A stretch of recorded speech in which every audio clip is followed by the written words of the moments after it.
আল্লাহর পয়গম্বরের বাবা আব্দুল্লাহ বড় সুন্দর ছিলেন, চেহারা বড় সুন্দর ছিল। আব্দুল মুত্তালিবের ওই 11 সন্তানের মধ্যে সবচাইতে সুন্দর ছিল গো আমার পয়গম্বরের বাবা আব্দুল্লাহ। ওই আলেমা, ইহুদি আলেমা একটু দূর থেকে যখন দেখলো আব্দুল্লাহরে ডাক দিয়া কয়, আমি তোমাকে 10,000 দিনার দিব। তখনকার 10,000 দিনার এখন মিলিয়ন বিলিয়ন ডলার।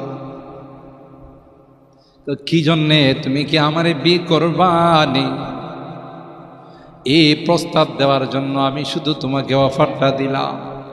আব্দুল্লাহ কয়, আমি তো একা কোনো সিদ্ধান্ত নিতে পারবো না, আমার মুরব্বীরা আছে, আমার বাবা আছে, আমার বংশের মানুষ আছে, তাদের পরামর্শ না করে আমি সিদ্ধান্ত নিতে পারবো না।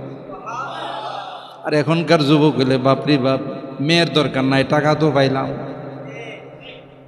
ওখানে কবুল করে আয়সা কব যে আমার চয়েস মতো কাম সাইরা ফেলাইছি।